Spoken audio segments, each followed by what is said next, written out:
हर हर महादेव। हमारी आज की इस वीडियो में हम जानेंगे सावन की शिवरात्रि कब पड़ रही है। सावन में शिवरात्रि की तारीख क्या है, किस अगस्त को पड़ रही है और शुभ मुहूर्त क्या है। भद्रा काल भी लग रहा है, तो आइए जानते हैं भद्रा काल से बचने का उपाय, शुभ मुहूर्त, पूजन कैसे किया जाए। सारी विस्तार पूर्वक बने रहिएगा हमारी वीडियो में लास्ट तक दोस्तों। तो सुबह उठते ही सबसे पहले एक काम जरूर करना है ताकि भद्रा के दोष से बचा जा सके। और भद्रा है, इस बार वह मृत्यु लोक में वास करेगी जो सभी शुभ कार्यों में बाधा भी डालेगी। तो भद्रा काल कब से कब तक रहेगा, भद्रा काल कब समाप्त होगा, यह भी आप जानेंगे। सावन कृष्ण पक्ष चतुर्दशी तिथि इस बार 11 अगस्त दिन मंगलवार को सुबह 4:55 से शुरू हो रही है। चतुर्दशी का समापन होगा 11 अगस्त मंगलवार के ही देर रात 12 बजे के आसपास, यानी कि 12 अगस्त बुधवार तड़के 1:55 AM पर। क्योंकि चतुर्दशी तिथि केवल 11 अगस्त दिन मंगलवार को ही है, तो उदय तिथि के अनुसार ही 11 अगस्त मंगलवार को ही शिवरात्रि का व्रत रहेगा। इसी दिन ही शिवरात्रि मनाई जाएगी।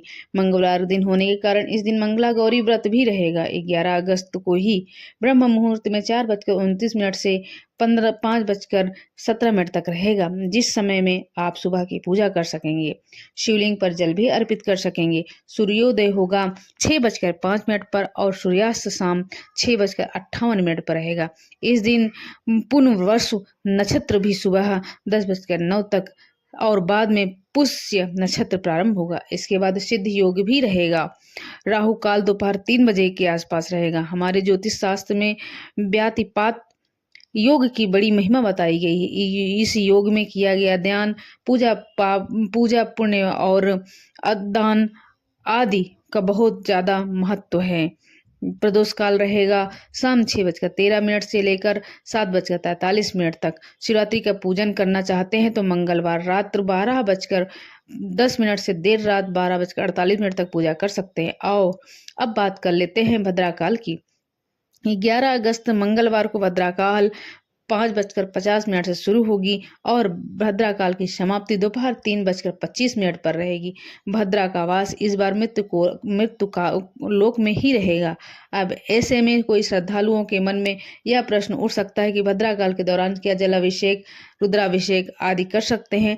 तो धार्मिक मान्यताओं के अनुसार भद्रा काल के में कोई भी मांगलिक शुभ कार्य नहीं किया जाता है या अशुभ माना जाता है। विवाह, गृह प्रवेश या अन्य मांगलिक कार्य भद्रा काल के विशेष रूप से विचार लोग करते हैं। लेकिन भगवान शिव की पूजा, मंत्र जाप, अभिषेक को या फिर रुद्राभिषेक आप भद्रा काल के दौरान भी कर सकते हैं, लेकिन हो सके तो बचना चाहिए। हो सके तो भद्रा काल में कोई भी कार्य आप मत करिए। अगर यह पूजा आप अपने गृह प्रवेश के लिए करना चाहते हैं, भूमि पूजन के लिए करना चाहते हैं, तो उस समय इस कार्य के लिए बिल्कुल भी न करिएगा। अगर आप इस दौरान भद्रा काल में ये सब काम है तो इस तरह की पूजा नहीं करिएगा। अगर कोई भक्त सुबह भगवान शिव का जलाभिषेक करना चाहता है तो वह श्रद्धा पूर्वक शिवलिंग पर जल अर्पित कर सकता है।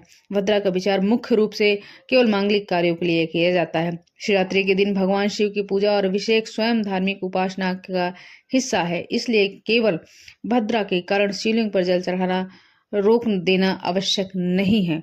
लेकिन अगर बच सकते हैं तो बचने की कोशिश जरूर कर सकते हैं। भक्तगण बिना किसी दुविधा के भद्रा काल के दौरान भी अभिषेक कर सकते हैं। हालांकि भद्रा दोपहर 3:22 पर समाप्त हो रही है, तो आप भद्रा काल की समाप्ति के बाद प्रदोष काल तक या शिवरात्रि के जो भी 4 पहर होते हैं उसमें भी जलाभिषेक, रुद्राभिषेक भी कर सकते हैं या पंचामृत से अभिषेक कर सकते हैं। जो लोग भद्रा का हर हाल में विचार मानते हैं उन्हें फिर भद्रा की समाप्ति के बाद ही जल चढ़ाना चाहिए, रुद्राभिषेक कराना चाहिए, पूजन करना चाहिए। ये श्रद्धालुओं की श्रद्धा पर निर्भर करता है। शिवरात्रि की पूजा का प्रथम पहर मंगलवार को शाम 7:04 से 9:50 तक रहेगा। दूसरा पहर प्रारंभ होगा रात 9:48 से देर रात 12:30 तक। तीसरा प्रहर प्रारंभ होगा देर रात 12:27 से अगले दिन यानी बुधवार के सुबह 3:08 तक और अंतिम पहर रहेगा 12 अगस्त बुधवार को सुबह 3:08 से लेकर 5:49 तक। यह 4 प्रहर की पूजा शिवरात्रि में बताई गई है। यदि आप कर सके तो चारों पहरों में पूजा जरूर करिएगा, नहीं तो प्रथम और आखिरी पहर में पूजा जरूर करिएगा। बुधवार के दिन व्रत का पारण कर सकते हैं। शिवरात्रि के व्रत में भक्त शिवरात्रि को पूरा दिन उपवास रखकर अगले दिन जल चढ़ाने के बाद ही व्रत खोलते हैं। तो 12 अगस्त को आप सुबह 5:49 के बाद कभी भी अपना उपवास खोल सकते हैं। और इस बार 12 अगस्त बुधवार को श्रावण अमावस्या और हरियाली अमावस्या भी है। शिवरात्रि के दिन शिवलिंग की पूजा करके 1 लोटा जल जरूर चढ़ाएं। बेलपत्र, भांग, धतूरा, धूप, दीप, तैवेद आदि चढ़ाकर ओम नमः शिवाय का मंत्र का जाप कर कर कथा का श्रवण जरूर करें। और हो सके तो परिवारजनों को भी इस कथा का श्रवण जरूर कराएं। हर हर महादेव। मिलते हैं अगली वीडियो में। तब तक के लिए सभी का प्रेम भरा नमस्कार।